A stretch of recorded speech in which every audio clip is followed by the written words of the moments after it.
Saya sangat merasa ketakutan dan saya langsung menundukkan kepala saya. Namun Bapak Saprianto segera mendongakkan kepala saya dan ia berkata, mana bibir, mana bibir.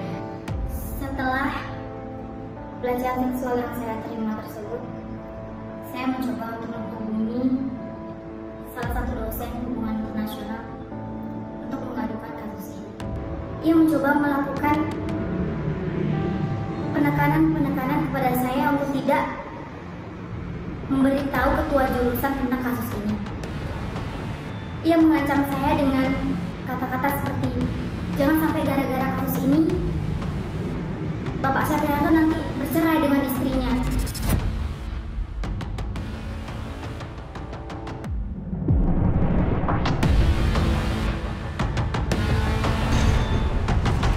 Menurut versi video itu, saya melakukan pelecehan seksual.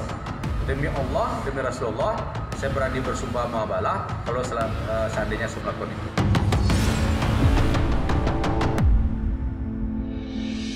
Dugaan kasus pelecehan di Universitas Riau menambah panjang daftar kasus serupa di dunia pendidikan kita. Penyelesaian kasusnya pun menjadi polemik dan berujung saling lapor antara korban dan terduga pelaku. Saya sudah terhubung melalui video call pengacara publik LBH Pekanbaru yang juga pengacara penyintas pelecehan seksual di UNRI Riau, Rian Sibarani. Selamat malam Mas Rian. Selamat malam Mbak Najwa. Terima kasih sudah hadir di Mata Najwa malam ini. Mas Rian, saya ingin tanya kondisi klien Anda bagaimana saat ini Mas Rian? Kondisi penyintas terakhir yang kita dapat informasi dan juga kita dampingi saat ini masih tahap pemulihan dan mencoba untuk menenangkan diri. Dan kondisinya adalah penyintas masih tertekan dan ketakutan terhadap atas perbuatan tanggal 27 Oktober lalu, dan juga ada ancaman-ancaman seperti kriminalisasi terhadap diri penyintas seperti itu. Jadi pikiran penyintas saat ini sedang berkecamuk antara kekerasan seksual itu akan terungkap atau tidak, atau bahkan diri penyintas nanti yang akan disalahkan terhadap terkait dengan kasus ini begitu. Kalau proses pemeriksaan kasusnya sendiri, baik yang berjalan di kepolisian maupun yang proses yang berlangsung di kampus, sudah sejauh apa? Ya, saat ini proses yang di kampus, kita mendapat informasi bahwasannya tim pencari fakta sudah dibentuk oleh kampus, oleh rektor, per 5 November lalu. Ya kan? Hanya saja, sepengetahuan kita, tim belum memberikan petunjuk apa-apa terkait dengan penyelesaian perkara ini. Jadi kita bisa mengatakan bahwasannya tim pencari fakta tersebut belum bekerja begitu, Mbak Najwa. Nah, kita juga sudah melaporkan hal tersebut ke Polresta Pekanbaru tanggal 5 November lalu, dan saat ini prosesnya masih pemeriksaan, dan beberapa hari lalu di hari Senin sore berkas tersebut dilimpahkan ke Polda Riau untuk ditangani selanjutnya oleh Polda Riau, begitu. Dan pemeriksaannya itu sudah memeriksa beberapa saksi, begitu, Mbak Najwa. Oke, saya ingin tahu apa yang kemudian akhirnya membuat penyintas ini berani mengungkapkan apa yang dia alami, bahkan membuat video dan video yang kemudian akhirnya kita tahu viral kemana-mana. Apa yang mendorong klien Anda, penyintas ini untuk berbuat itu? Mas Rian?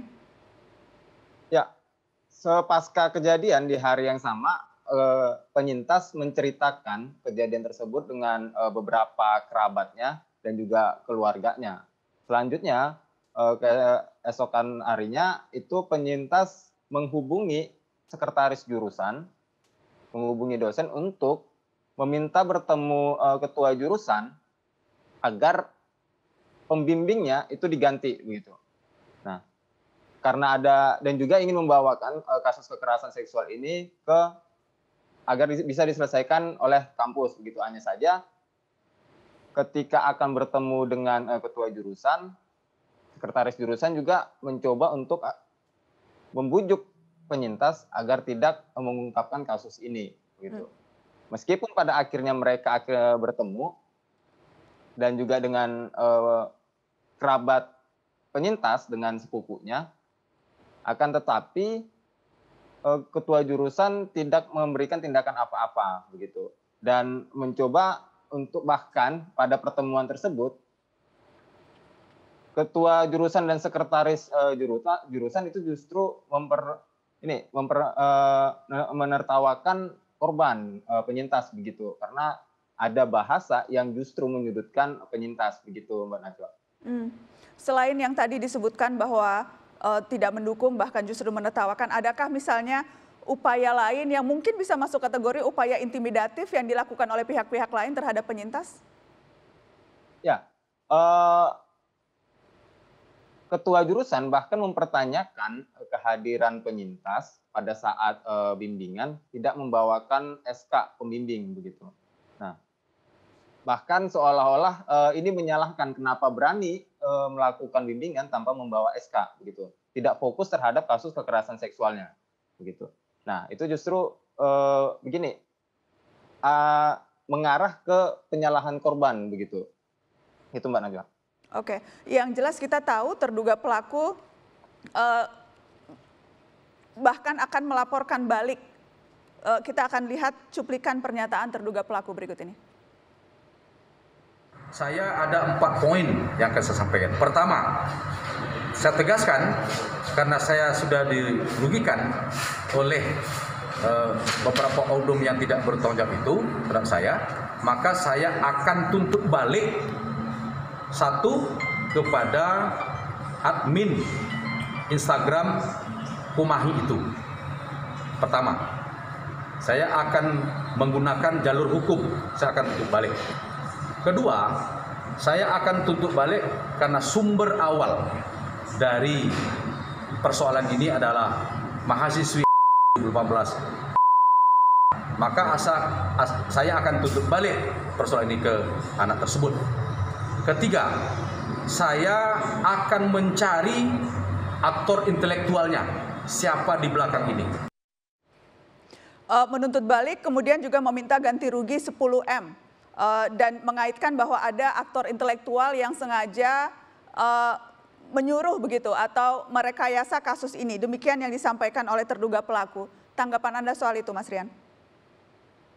Ya, penyintas saat ini sudah dilaporkan ke Polda Riau di hari Sabtu tanggal 6 November gitu.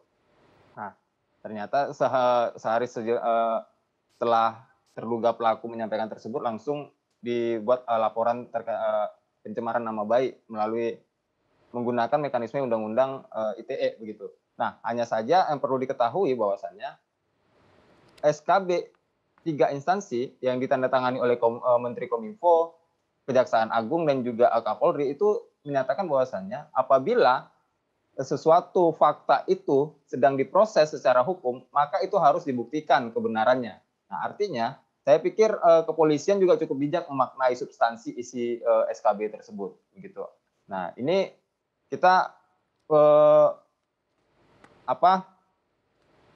menyatakan bahwasannya hal tersebut tidak bisa dilakukan penyidikannya atau penyelidikannya saat ini. Nah, terkait dengan bahwasannya terduga pelaku itu menyatakan akan menuntut balik 10 miliar, maka menurut kita itu tidak beralasan dengan hukum, gitu, karena senyata-nyatanya perbuatan itu memang ada dan itu memang diakui oleh secara tidak langsung diakui oleh terduga pelaku begitu. Baik, saya ingin ke Arbi. Arbi, Anda dari Hope Helps Network banyak mengadvokasi kasus-kasus serupa. Modus tadi salah satunya melaporkan balik yang dilakukan oleh terduga pelaku. Itu sesuatu yang juga kerap kali Anda temukan? Iya, tentu saja bahwa apalagi kasusnya yang terjadi seperti ini gitu ya, ada relasi kuasa yang bermain dari kekerasan seksual yang terjadi gitu. Contohnya gitu di kampus yang ditangani kami sekitar 6 bulan yang lalu ada kasus yang sama serupa seperti hal ini, di mana korban waktu itu melaporkan kasusnya, kampus sudah cukup berlaku kooperatif gitu ya, dan organisasi kemahasiswaan juga bertindak kooperatif. Namun karena ketiadaan pengaturan mengenai administrasi, akhirnya itu dijadikan celah gitu oleh para pelakunya gitu. Pelakunya malah menggugat balik, mengancam korban, katanya Bisa saya bawa ini nanti putusannya ke Pengadilan Tata Usaha Negara katanya. Saya juga bisa bawa ini ke Undang-Undang ITE, ini pencemaran nama baik karena tidak terbukti secara sah katanya. Jadi hal-hal yang seperti ini gitu ya, yang mana korban kerap kali menjadi korban kembali gitu.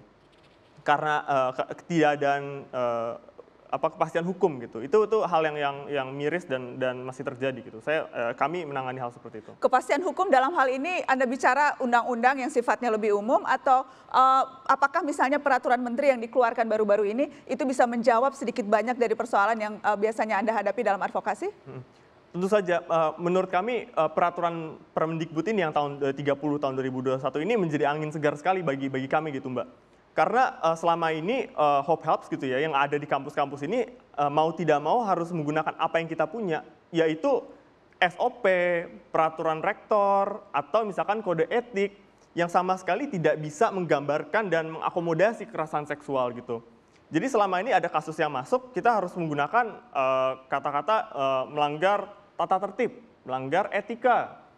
Lalu bagaimana cara menentukan hakim ad hoc-nya, berapa jangka waktu lamanya, pemulihannya, konselingnya, pelakunya, itu tuh tidak pernah ada kampus yang berhasil mengatur secara komprehensif gitu. Makanya yang diharapkan dari Permendikbud ini adalah kampus-kampus sudah mulai berani dan komitmen gitu menindaklanjuti ini dengan serius mengenai kekerasan seksual.